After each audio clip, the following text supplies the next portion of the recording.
friends, I'm here back again with another video. What's up guys, how you doing? Welcome back to my channel. I'm too happy.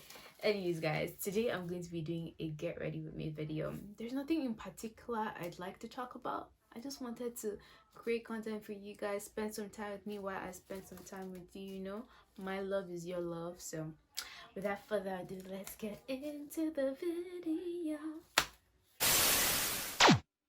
I'm going to start first by priming my face. I can't remember the last time I recorded a video. Quite excited to record a video. What will we do with this hair? Lord knows. You guys, I'm tired of hair. I'm tired of hair.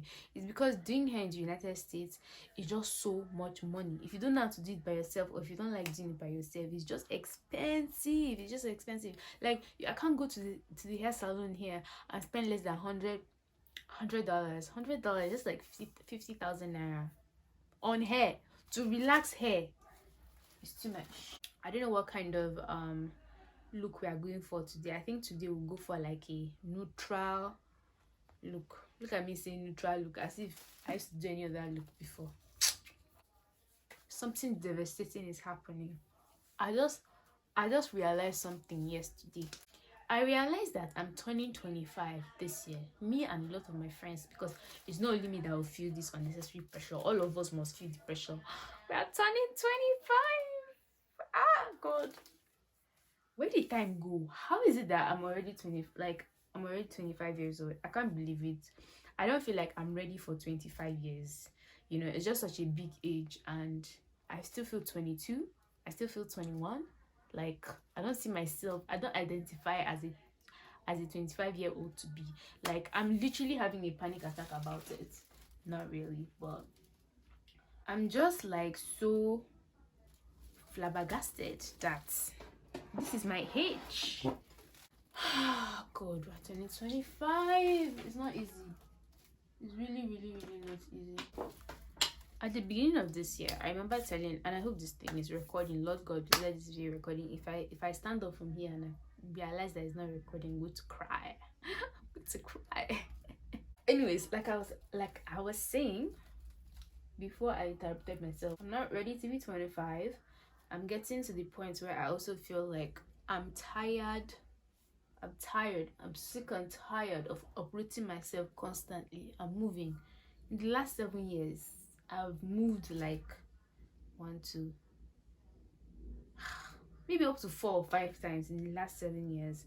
And although everything was moving from good to better, and although all of those moves were necessary and they were so important and they were very beneficial to my life and development, I am tired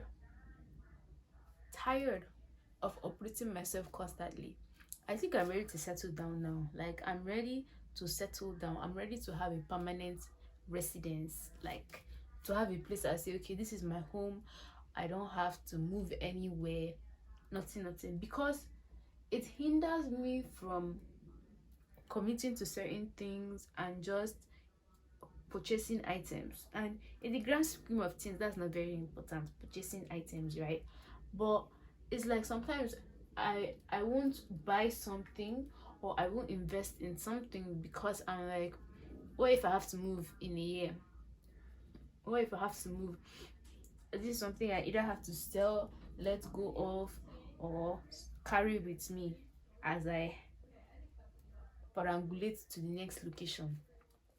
You know, I'm ready to settle down in my house with my husband, some babies, something, or even just by myself. I just want it. I think for me it's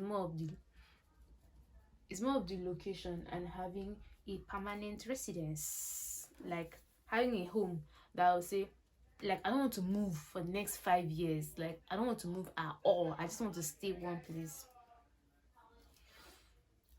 You can believe that. And I know I always pride myself in the fact that I can up and move anywhere I want to, which is cool, and I understand my privilege and my blessing in being able to do that, in being able to have that kind of lifestyle. But now I want a permanent house, a permanent place that is my home, that is my, you know. You know how the beginning of this year I was telling you guys, I was advising and with you guys when I was saying don't put too much unnecessary pressure on yourself. Now with this pressure of turning 25, I'm mesmerized, I'm flabbergasted. I cannot believe I'm turning 25 because like I'm a child, I'm still a kid. But I remember how I was saying, don't put unnecessary pressure on yourself. You guys, I'm doing the complete opposite. I am putting unnecessary pressure on myself. I find myself these days completely and utterly, continuously find myself comparing myself to other people and where they are at their journey in life.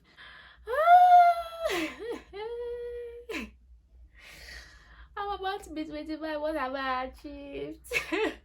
I feel like I'm having a midlife crisis. Not midlife, quarter life crisis because I'm about to be 25, Abby. Are your parents pressuring you for marriage yet? My parents aren't, which is good because they respect themselves. I wasn't really going to talk about this, but do you ever notice how our African uncles, aunties, mothers, and fathers, they are very toxic?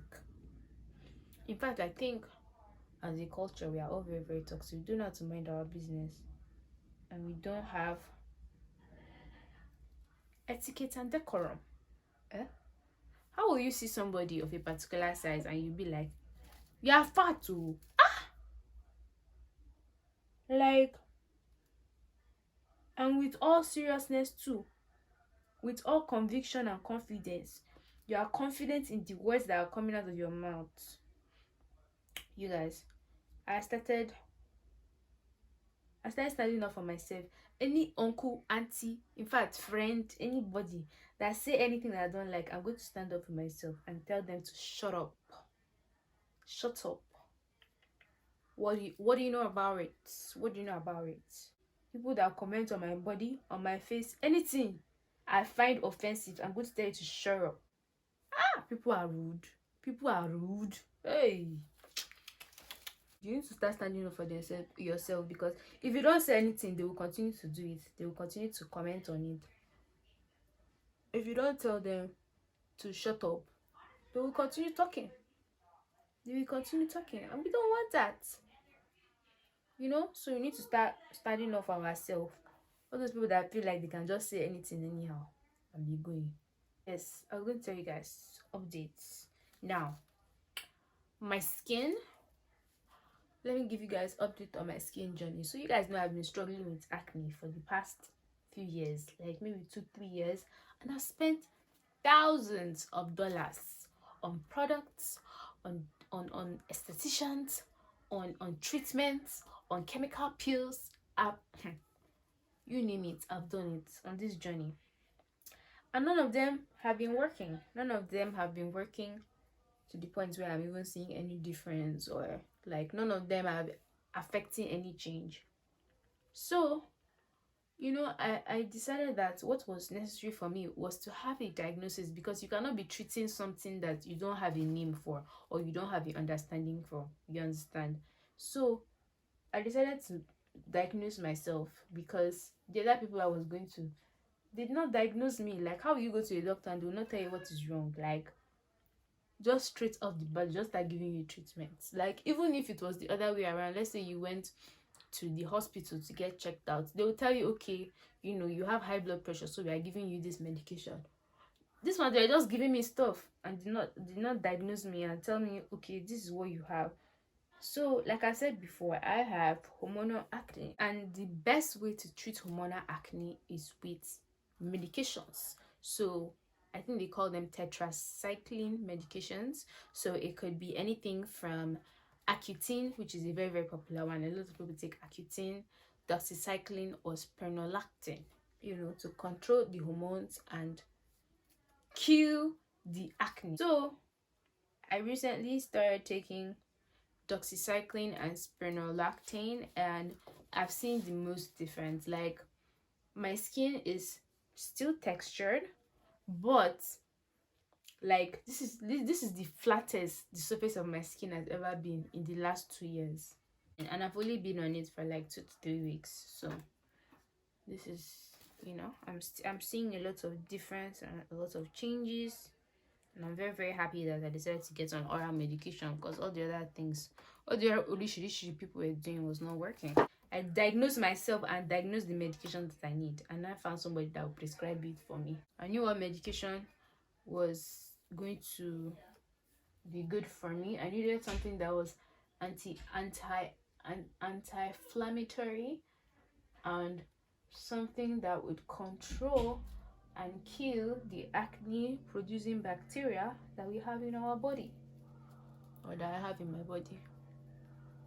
So anyways, you guys, having acne really does a number on you, because you are very very conscious of it, because every other person is conscious of it and they are very rude about it.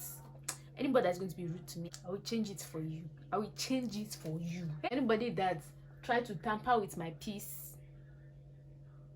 bye. Okay guys, I'm back with most of my face done.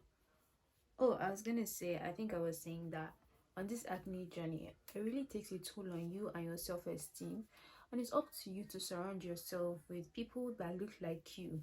I know a lot of people talk about that and refer to that when they're talking about, like, diversity of different races and diversity of different kinds of people. But honestly, I had to unfollow a lot of pages, a lot of makeup pages, because they will do people's makeup, and all the people that they post, their skin look like glass. Like, is that real skin? You're always editing, you're not even showing the real, you're not showing the real skin. Just unfollow and follow a lot of people whose face look like mine, whose face have acne, whose face have texture. This is kind of random, but let me just do this story. The day I escaped, me and two of my other friends, we escaped beating, wickedness, and tyranny from 3 seniors. If you know something about boarding school, you know that of all the wicked seniors, labor prefects have to be the most wicked. They are always the most wicked people. Now, it was a lovely Friday afternoon in Our Lady of Fatima Girls Secondary School, Sabantasha, Kaduna.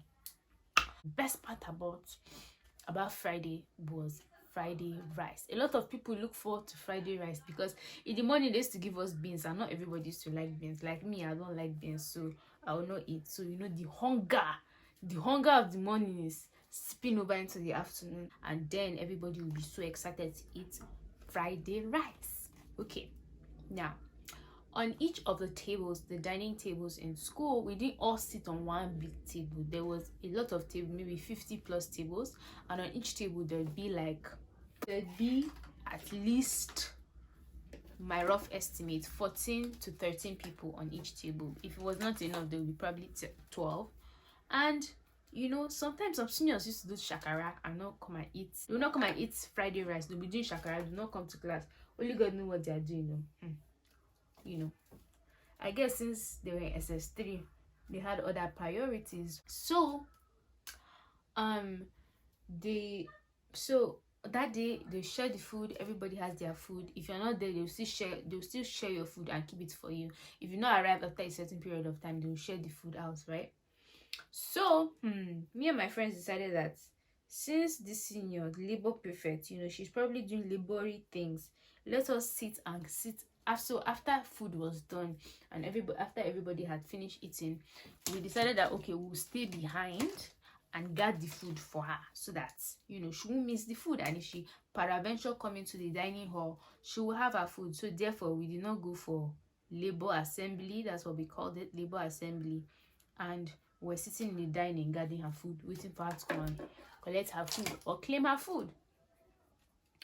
If it was a junior student that did not come to for Friday rice, if it was a junior student, we'll just share the food and we'll all eat it.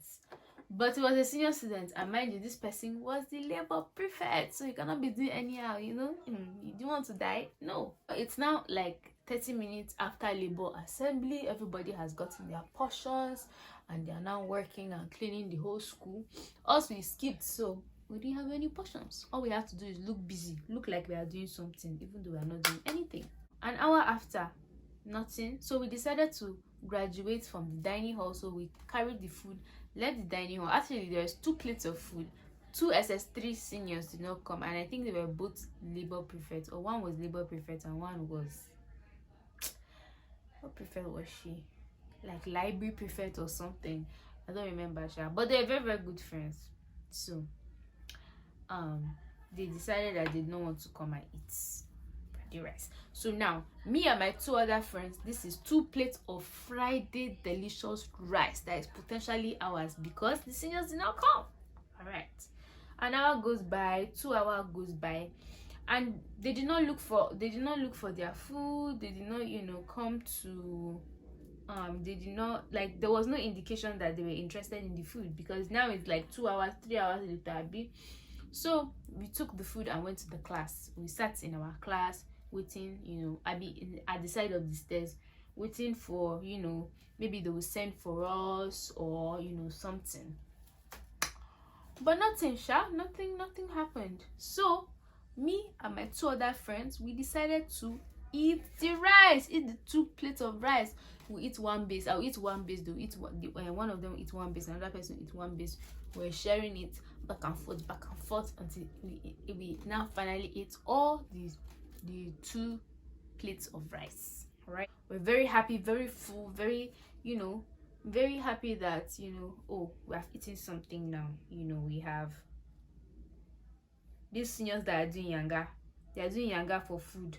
30 minutes after we have finished eating the food, this senior sent for one of us, and we already knew what it was. In news that they were coming to ask for the food. So we've already prepared our speech on what we are going to say, because this was the senior prefect. And mind, the senior prefects are not senior prefect, labor prefects are very, very, very, very wicked. Very, very wicked. Did not hesitate to punish you, beat you, maltreat you, kill you there safe. She called us and she was like, where is her food? So we now said, oh, you didn't come to the dining, so we left it there, hoping that maybe when you finally decided to go to the dining, we just left it on the table. We don't know what happened to it. So the seniors now say, okay, go and look for the other 2. I've forgotten who they called. I think they called one person, and the other person came and looked for us. And we've already prepared our speech, right? Smart, because we know that something like this can happen. So they were not like, where is the food? We're not like, we left it in the dining, we don't know what happened. They said if they open their eyes and close and would not go and look for that rice. Hey! Now, where do we want to go and remove rice from?